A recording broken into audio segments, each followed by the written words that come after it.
Gente, eu não tô pretendendo fazer intervalo não, porque já a gente termina o conteúdo, tá? Então, já a gente termina, vocês já ficam aí descansadinhos. Tudo bem por vocês? Tudo bem? Vocês estão felizes com essa decisão? A gente não tem intervalo e acabar logo? Tá bom, queridos. Então, vamos lá. Continuando nossa história aí do Brasil, de como as coisas aconteceram, os cursos de avaliação e de psicologia no geral eram de péssima qualidade. Os profissionais que davam aula de psicologia não faziam nem ideia do que era psicologia direito, ensinavam a aplicar de qualquer forma, né? Era super sem noção. Os testes que eram comercializados eram muito estranhos, de caráter muito duvidoso, né? Era um negócio extremamente horrível, enquanto as pessoas foram afetadas negativamente. Aí sim, Alcione, a gente fala da ditadura, né? O quanto essa má aplicação, esse mau funcionamento dos testes, esses instrumentos feitos de qualquer forma, o quanto que isso não auxiliou, entre aspas, não auxiliou, entre aspas não, né? O quanto isso não auxiliou a política daquela época, né?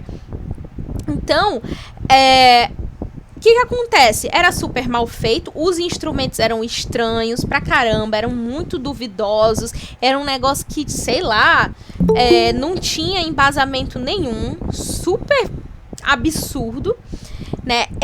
E isso abriu espaço para as críticas sociais, né? Houve o aumento aí da psicologia social, e aí a psicologia social veio para dar um basta e dizer assim, pera lá, esses negócios aí não estão muito certos, não. E abriu espaço para essas críticas, essa crítica da estigmatização das pessoas através desses testes psicológicos, deu espaço para falar sobre essas questões de como a avaliação psicológica pode ser utilizada para fins que não são muito benéficos para a população no geral, né? E aí, essa situação aí, desse rebuliço, desses negócios tudo estranho, só muda a partir da década de 90. A partir da década de 90, a gente vê que existe uma necessidade e existe também um insight de alguns estudos, o Instituto Brasileiro de Rorschach e Técnicas Projetivas, o Instituto Brasileiro de Avaliação Psicológica, as comissões de ética começam a se movimentar e dizer, pera, a coisa não tá tão legal assim, né? Vamos nos reunir aqui, vamos ver o que a gente vai fazer para botar isso aqui para andar. Porque lá fora, né, fora do Brasil, o rumo da avaliação psicológica já estava muito diferente, né? Mesmo que a avaliação psicológica tenha perdido um pouco seu status depois da Segunda Guerra, os pesquisadores de fora do Brasil, eles tomaram a iniciativa de fazer algo diferente. E aqui no Brasil as coisas não estavam andando tão bem assim. Então, na década de 90, os principais institutos e instituições que trabalhavam com avaliação psicológica decidiram, né, fazer algo diferente, né? Regulamentar mesmo. Tiveram vários congressos, várias reuniões corporativas das comissões de éticas, inclusive, para legislar e referenciar a avaliação psicológica. E aí, nesse conceito aí que surge o SATEPS, eu errei a data, tá? O SATEPS, ele não é de 2003, ele é de 2001. Mesmo assim, muito recente, 20 anos só, muito recente. É mais novo que eu, gente, o SATEPS. Então, o SATEPS, ele surge a partir dessa demanda, dessa necessidade de regulamentar-se e definir quais são os padrões, quais são os parâmetros que os testes psicológicos precisam ter. E, gente, eu vou dizer pra vocês, a confusão que foi quando o SATEPS foi criado, vocês não têm ideia. Os psicólogos e as editoras ficaram fulos da vida, putaço, porque tinha sido criado um órgão regulamentador de teste. Eles ficaram indignados e tiveram reportagem nos jornais, sabe? Entrevista, e os psicólogos se manifestando, e as editoras fula da vida, porque não iam mais poder fazer qualquer teste de qualquer jeito. E foi uma confusão, foi um negócio louco, logo que o SATEPS se inaugurou. Porque prestem atenção na situação. No ano de inauguração do SATEPS, a gente vai ver isso na melhor aula que vem, mais 60% dos testes que estavam sendo aplicados no Brasil foram desqualificados para ser aplicados. No primeiro ano, 60% cortou. E aí vocês imaginam a confusão que deu, mas foi necessário, né? Até hoje ainda existem algumas críticas com relação ao SATEPS, claro, né? Eu acredito sim que o SATEPS ainda precisa se adequar melhor às necessidades que a gente tem agora, né? Ele precisa se reestabelecer, se reestruturar, sim, mas o SATEPS, a forma com que ele julga os testes qualifica, é importantíssimo, é imprescindível para que nós realizemos uma boa prática, né? Simples assim. Então, para o SATEPS, para um instrumento passar no SATEPS, o instrumento ele precisa ter um bom manual, um manual que explique tudo direitinho, delicinha. Precisa ter uma fundamentação teórica parruda, muito boa, muito bem fundamentada. Os itens, lembra da luta que a gente teve semestre passado com análise de itens, e olha que foi um negócio bem superficial, né? Só entre a gente aqui. Mas precisa ter uma análise de itens muito bem especificada, muito bem qualificada, tudo bonitinho. Precisa ter a precisão, como a gente viu semestre passado, né? Precisão, validade, correção e interpretação, que esse sistema de correção e interpretação seja justo, seja algo realizável e compreensível para quem está aplicando, né? Uma diferença é que os testes projetivos, eles não necessitam dessa análise de itens, tá? Os testes objetivos precisam. Tem uma iniciativa que tem uma similaridade com o SATEPS, né, que é internacional, se eu não me engano é norte-americana, que é o COSMIN. COSMIN também é bem parecido com o SATEPS. O SATEPS, inclusive, é referência mundial, tá? Nessa regulamentação dos testes, nesse julgamento dos testes. E o COSMIN, ele trabalha como o SATEPS nesse julgamento dos testes que são qualificados ou não para o uso. Porém, ele também trabalha com referências de como construir, de o que você deve fazer para fazer um bom instrumento e tudo mais, né? Tem um trabalho que é um pouquinho diferenciado. Ok? Ai, socorro, gente. Gente, rapidinho, eu vou só pegar uma água aqui, tá? Que eu esqueci de pegar água. Só um momento.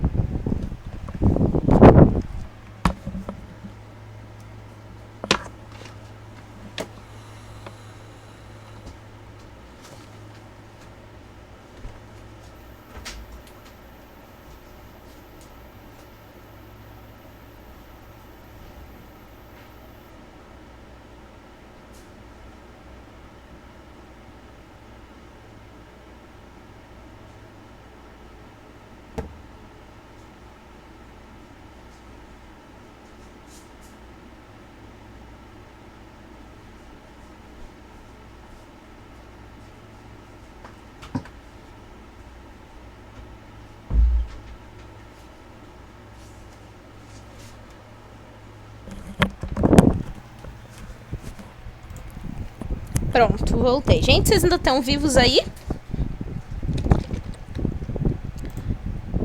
Vocês estão conseguindo acompanhar, gente? Eu tô falando muita coisa ao mesmo tempo. Vou aproveitar e tomar um Yakultinho. Sim, Laura, a qualidade do manual, né? Um bom manual, uma boa base teórica, uma análise de itens bem feita, bem estruturada, precisão, validade e um bom sistema de correção e interpretação dos scores. É isso que o SATEPS pede minimamente para um teste ser aprovado e regulamentado. Algum de vocês já entrou, gente, no site do SATEPS pra ver, vocês sabem que pra vocês comprarem instrumento, porque tem umas editoras que são safadas, tá, gente? Tem editora que vende uns instrumentos assim que estão vencidos. Então, todas as vezes que vocês forem comprar um instrumento, vocês têm que prestar atenção, tem que ir lá na lista do SATEP-SCI, olhar e ver, esse instrumento tá regulamentado pelo SATEP. Esse instrumento aqui não tá validado, tá esperando os estudos de validação. Aí vocês vão lá e compram. Cuidado, porque senão vocês vão gastar dinheiro à toa. Tá bom? Bom, aí esse negócio é ruim. Eu gosto de Yakult, mas essa marca aqui é muito ruim. Friminho, não comprem, viu, gente? Ó, olha a blogueira, tá focando. Gente, não comprem essa marca. Tem gosto de... não sei, um gosto estranho no fundo. Não, eu vou botar esse vídeo no YouTube e o YouTube vai me pedir... vai barrar meu vídeo. Ok, continuando. Então, gente, vocês estão aí, né? Vocês não foram embora e me abandonaram não, né? Tá. Ah, vocês disseram sim aqui. Agora que eu vi que vocês disseram sim. Tá bom. Então, pessoal, continuando. A gente sabe, sim, que a avaliação psicológica, ela tem os seus defeitos, tem, sim, as suas peculiaridades, tem os seus pontos positivos e negativos. Como eu falei, a avaliação psicológica, ela é importantíssima para a gente embasar intervenções, né? Não somente na clínica, mas intervenções em qualquer área da psicologia. E também a gente sabe que tem os pontos negativos de como a avaliação psicológica ela é e pode ser utilizada aí no decorrer da vida. Um exemplo, vocês sabiam que a avaliação psicológica ela foi extremamente utilizada na África do Sul no regime para legalizar e justificar o regime do apartheid? Porque o que acontecia, né? É a questão... Por isso que é tão importante a gente falar de validade da avaliação do instrumento, né? Por quê? Era aplicado o mesmo instrumento para medir inteligência, né, de pessoas brancas da África do Sul e pessoas negras que moravam em subúrbio, né? E nós, como profissionais de psicologia, agora, com essa consciência social, nós sabemos que as coisas não são bem assim. Dependendo do contexto, nós precisamos aplicar instrumentos que estejam de acordo com o contexto daquela pessoa, né? Então esses instrumentos eles eram utilizados para validar, né? Para dizer, olha só, tá vendo como eles são burros? Ó, o teste de inteligência deles deu que eles têm o QI lá embaixo. Mas eram testes completamente invalidados para os contextos. E também foi utilizado na questão do regime de segregação dos Estados Unidos. Então, a avaliação psicológica, a história da avaliação psicológica tem sim os seus podres, como qualquer história. Porém, isso não inviabiliza a estrutura, não inviabiliza a cientificidade e como nós podemos utilizar esse instrumento da psicologia para auxiliarmos na evolução da nossa sociedade, né? E é por isso também, gente, que é muito, muito, muito importante vocês falarem... Desculpa, meu Deus, e a cult? Que é muito importante a gente falar de validade. É muito importante que vocês leiam os manuais dos testes que vocês forem comprar para ver com que população vocês podem aplicar, se aquela população, porque aí é o que eu falei semestre passado, não adianta nada tu pegar um teste, tu vai lá, aplica, aí os resultados dão totalmente defasados. Por quê? Porque você não se atentou que não era para aquele contexto, não era para aquela idade, não era para aquela população. Então, vamos falar de critérios de validade, sim. Importantíssimo. Ah, tem gosto de grego no final. Um gostinho de grego. Mas não sei estranho. Ok. Beleza, Violeta. A avaliação psicológica é bacana, já entendi. Mas tem muita coisa que a gente precisa melhorar. O quê? O que tá dificultando a avaliação psicológica a avançar na vida? O quê? Gente, desculpa, eu tô com um problema de visão. Inclusive o meu óculos já vai estar pronto, eu vou lá buscar. Então a aula que vem vocês já vão me ver de óculos novo. Mas eu tô com problema de visão, que meu olho tá muito sensível.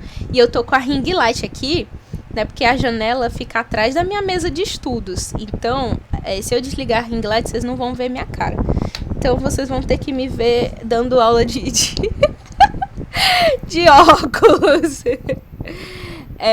Só pra eu conseguir a luz não incomodar tanto aqui. Se bem que esse óculos não é nem regulamentado nem nada, é só... Mas pelo menos eu fiquei super estilosa. Obrigada. Né? Bonitão. Obrigada, Marcela. Inclusive, gente, olha como vocês são, né? Como aluno é. O pessoal da turma do terceiro semestre, gente, o pessoal descobriu minha vida toda.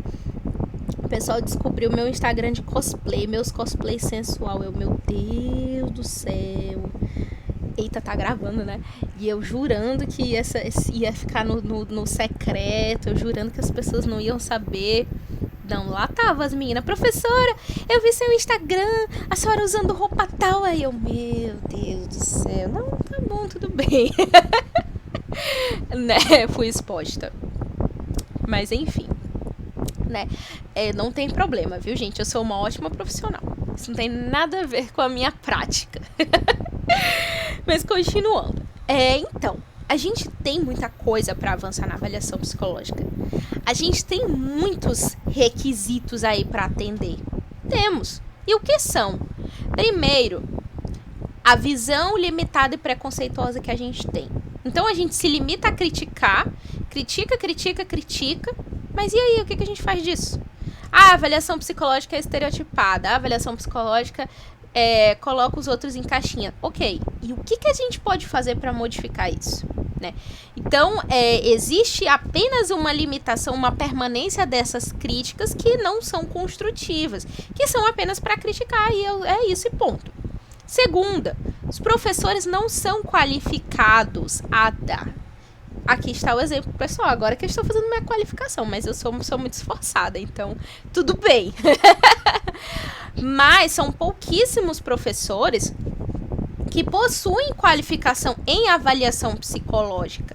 E detalhe, que a avaliação psicológica, gente, essa qualificação não é só para quem vai trabalhar com teste. A gente já viu, se a avaliação psicológica serve, né, exatamente para entender os processos comportamentais, e é necessário, inclusive, na clínica, como assim os professores não têm qualificação em avaliação psicológica, né? Já que isso abrange todas as áreas da psicologia.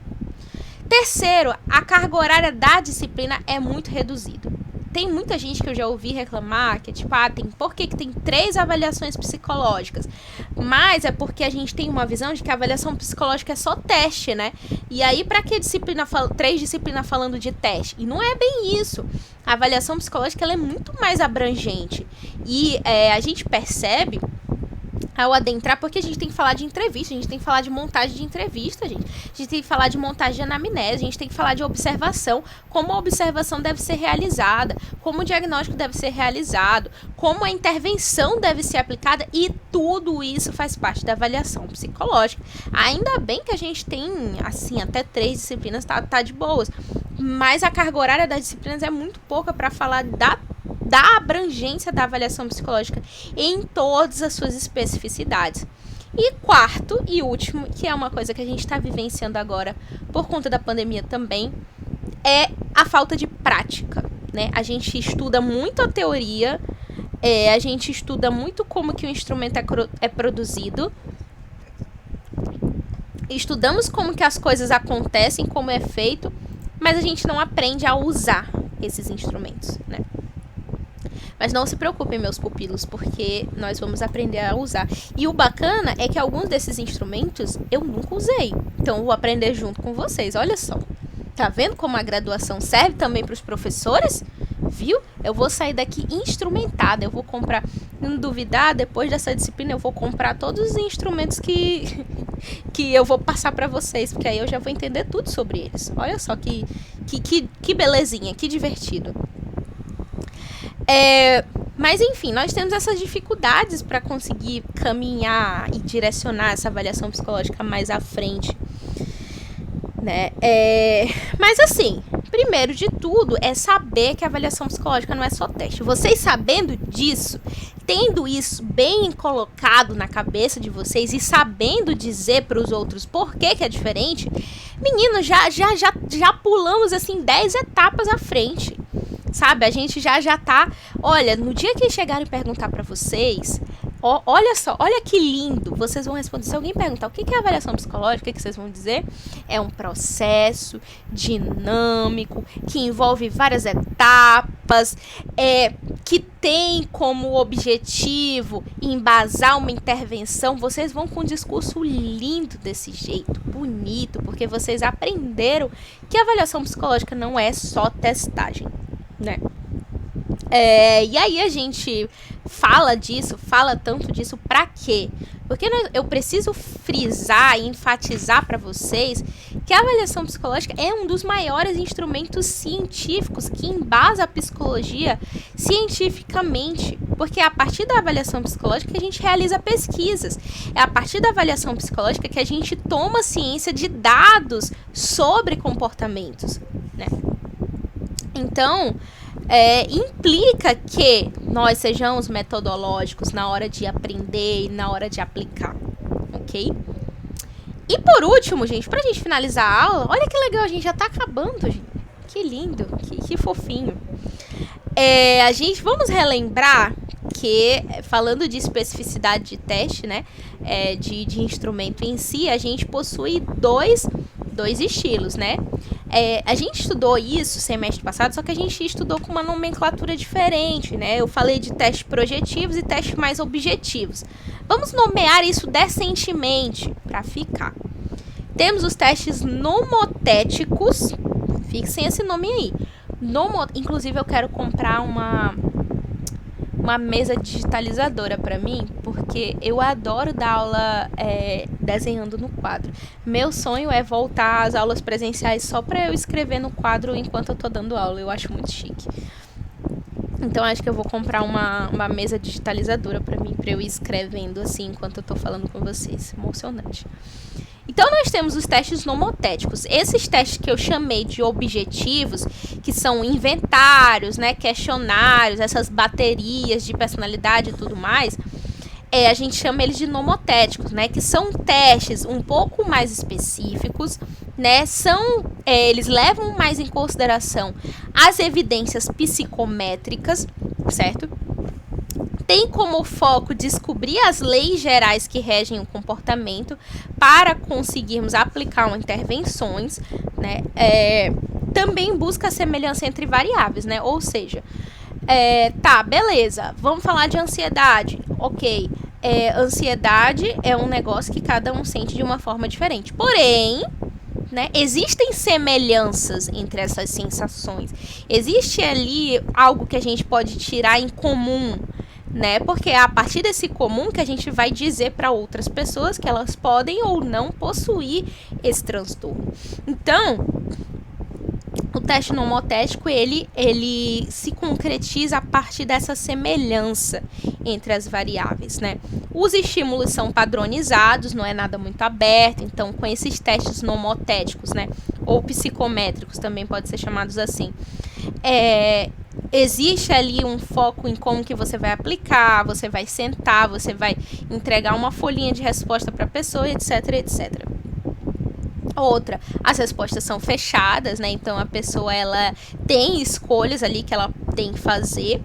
E a ênfase é no instrumento. Então, quando você vai trabalhar com o instrumento, é o instrumento que tem que estar muito, muito bem. Claro que o profissional também tem que estar muito bem preparado para aplicar, é óbvio. Mas o instrumento é o mais importante na hora de regulamentar. No teste ideográfico, eu achei esse nome tão esquisito, ideográfico ou impressionista, que são os testes projetivos, né? Eles são mais abertos. O foco não é no instrumento, é no profissional, né? Especialização do profissional, né? Que o profissional que tem que ser bem preparado para conseguir observar ali as questões que são emergentes, para conseguir realizar pesquisas e etc, etc. O foco desses testes é no individual, então é observar todas as características ali pertinentes ao sujeito, um sujeito em específico, né? Outra coisa, ele olha várias variáveis ao mesmo tempo. Então, por exemplo, um teste que ele é nomotético, o outro, né? Existe um teste para uma coisa. Então, é um teste, um instrumento para falar só sobre ansiedade, só sobre habilidade social, é só naquela variável, é só aquele construto. O teste projetivo, né, o ideográfico, não. Ele é um teste que abrange muitas outras coisas, mas em decorrência de ele abranger muito mais coisas, ele foca em uma pessoa só, né? As respostas são mais amplas, são mais livres, então o sujeito pode responder da forma que ele quiser, não existe ali um parâmetro do que ele deve ou não responder. E como eu falei novamente, a ênfase é no profissional, né? É o profissional que tem que estar bem habituado a essa técnica, que tem que estar bem preparado também, né? Que tem que estar bem especializado. E para finalizar, pessoal, não vamos entrar na briga de que um teste é melhor do que o outro, que uma abordagem é melhor do que a outra. Ah, porque, professora, eu sou muito mais a favor das técnicas mais amplas, que as técnicas estatísticas são muito regradas, não são boas e tal. Gente, não vamos entrar nessa discussão. Não são coisas separadas. Na realidade, as duas abordagens são complementares uma à outra. Uma não consegue sobreviver sem a outra. Quanto mais a gente entra nessa briguinha, nessa luta de que eu prefiro isso ao invés disso, essa daqui é melhor, essa daqui é mais bonita, essa daqui é mais cheirosa, essa daqui é a que presta, essa daqui não presta, a gente atrasa ainda mais o avanço disso, né? É a mesma coisa da luta entre as ciências exatas e ciências humanas, né? Essa briga é essencial na universidade. Mas assim, são complementares. Uma não existe sem a outra, né? Esse orgulho que a gente tem de não aderir a coisas mais estatísticas e matemáticas, né? Esse certo preconceito, ele pode ser prejudicial para a profissão. Elas não são contrárias. Vamos pensar que essas abordagens não são contrárias, elas são complementares. Sim, o teste psicométrico ele pode ser chamado de nomotético, tá? E aí, enfatizando que, beleza, essas abordagens são complementares e acima das abordagens, né, de como que a gente vê, ainda tem um contexto. O contexto que o indivíduo está inserido que vai modificá-lo a cada dia ali. É um negócio que não é estático, né? Então, nós precisamos propor essas reflexões sempre, estar viabilizando sempre isso, que não necessariamente uma coisa é excludente só porque tem números, não necessariamente algo que é estatístico é algo que é prejudicial para o social, né? A gente tem que se desvincular um pouquinho dessa imagem, né? Para perceber que uma ali está auxiliando o tempo todo a outra. Inclusive, os estudos quali e quanti são muito legais. Eu adoro estudos que são qualitativos e quantitativos ao mesmo tempo. São mais trabalhosos? São bem mais trabalhosos, mas são bem bacaninhas também. Tá bom, gente? Ah, gente, olha só a novidade. Não, só para falar para vocês, é isso, tá? Eu vou até abrir aqui o cigarro pra gente fazer nossa chamadinha. Mas